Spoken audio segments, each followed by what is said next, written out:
morning students. Today we get start again chapter number first, the Cold War era. इस chapter का अब हम revision कर रहे हैं और रिवीजन में हम देखेंगे कि कोल्ड वार एरा है क्या। नाउ फर्स्ट है आपका कोल्ड वार एरा यानी कि शीत युद्ध का दौर। तो इंट्रोडक्शन में इन्होंने क्या रखा है कि जिस समय कोल्ड वार का एंड हुआ उस समय कॉन्टेम्प्रेरी वर्ल्ड पॉलिटिक्स की स्टार्टिंग हुई। अब कॉन्टेम्प्रेरी वर्ल्ड पॉलिटिक्स की बुक के अंदर इसलिए जरूरी है क्योंकि ये स्टोरी की स्टार्टिंग है कि शीत युद्ध की चर्चा करे बिना हम इस चैप्टर की स्टार्टिंग नहीं कर सकते। कि कोल्ड वार के समय दो महापावर थी और दो महापावर में थी, एक तो यूएसए और सेकंड था आपका यूएसएसआर।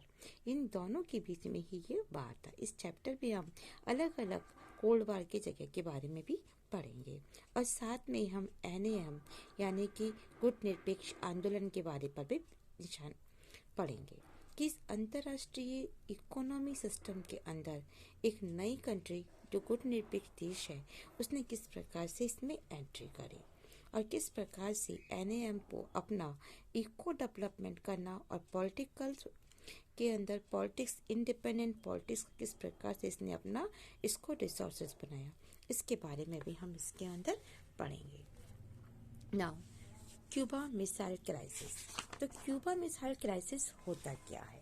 तो क्यूबा मिसाइल क्राइसिस के अंदर उन्होंने क्या रखा है कि 1961 अप्रैल 1961 में सोवियत यूएसएसआर के जो लीडर्स थे उनको चिंता सता रही थी कि अमेरिका जो कम्युनिस्ट पार्टी कंट्री है इसने क्यूबा के ऊपर अपना आक्रमण कर रखा है कि ये इस पर अपना आक्रमण कर देगा।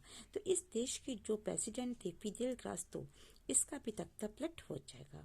तो क्यूबा से अमेरिका की तट पर लगा हुआ एक छोटा सा कॉन्टिनेंट है और वो देश है एक टापू सा बना हुआ है जिसे हम कहते हैं क्यूबा। क्यूबा जो है वो यूएसएसआर से जुड़ा हुआ है और यूएसएसआर की जितनी भी डिप्लोमेटिक है और जितनी भी फाइनेंशियल हेल्प है ये इसको दिया करता है। तो सोवियत रशिया के नेता निकिता ख्रुश्चेव ने क्यूबा को रूस के एक सैनिक अड्डे के रूप में बदलने का फैसला किया। 1962 में ख्रुश्चेव ने क्यूबा के ऊपर अपनी मिसाइलें खड़ी कर दी और इन वेपन्स की तैनाती से अमेरिका बहुत ही नजदीकी निशाने पर आ गया था। इन हथियारों की तनातनी और तैनाती से यूएसएसआर पहले की तुलना में काफी कुछ अब अमेरिका के कुछ लैंडमार्क्स के ऊपर दोगुने ठिकानों के ऊपर हमला बोल सकता था। तो क्यूबा ने यूएसएसआर द्वारा एटॉमिक पावर तैयार करना, इसकी भनक अब अमेरिका को लग गई थी। अमेरिका को ये लगने में 3 वीक का समय लगा।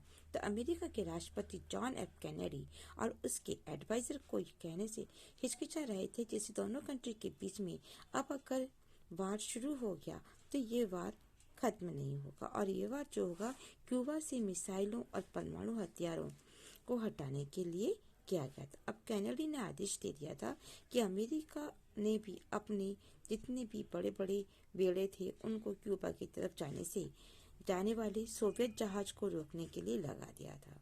अमेरिका रशिया के मामले में अपनी गंभीरता की चेतावनी देना चाहता था और ऐसी कंडीशन में लगा कि अब तो ये वार हो के ही रहेगा। इसी युद्ध को इन्होंने क्यूबा मिसाइल क्राइसिस के रूप में जानने की कोशिश की है। ऐसे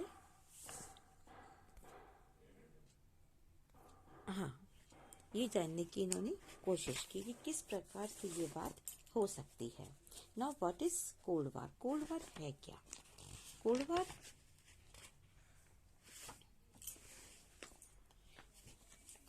वार जो है कोशिश की है। अब क्यूबा मिसाइल जो क्राइसिस है ये कोल्ड वार के समय का बहुत ही चरम बिंदु में पहुंचा हुआ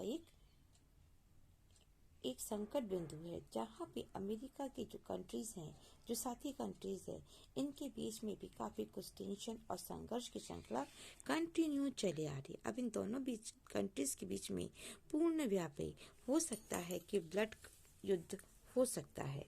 इन दोनों महापावर ने अपने अपने साथी कंट्रीज के साथ में लगे रहने और अपने साथियों की हेल्प करने के लिए अब ये युद्ध अगर होता है तो वर्ल्ड का तीसरा विश्व युद्ध के नाम से जाना जाएगा। तो शीत युद्ध या फिर कोल्ड वार सिर्फ आजमाइश युद्ध नहीं बल्कि सैनिकों की कोalition और अपनी पावर का संतुलन बनाए रखने के लिए नहीं था, बल्कि इसके साथ साथ इसमें आइडियोलॉजी स्तर पर भी वास्तविक संघर्ष था। अब ऐसी आइडियाज की लड़ाई के बारे में या आइडियोलॉजीज की बात को लेकर के पूरे वर्ल्ड में पॉलिटिक्स, इकोनॉमी और सोशल ये तीनों के तीनों ही सूत्रबद्ध करने का एक बेहतर सिद्धांत साबित हो सकता है। तो वेस्टर्न कोalition और अमेरिका एक उदारवादी लिबरेशन डेमोक्रेटिक और कैपिटलिस्ट कंट्री था। पूर्व में कोalition का अगवा सोवियत रशिया कर रहा था, जबकि साम्यवाद के लिए और उसकी विचारधाराओं के लिए अमेरिका आगे था। अब what is cold war? Cold war है क्या?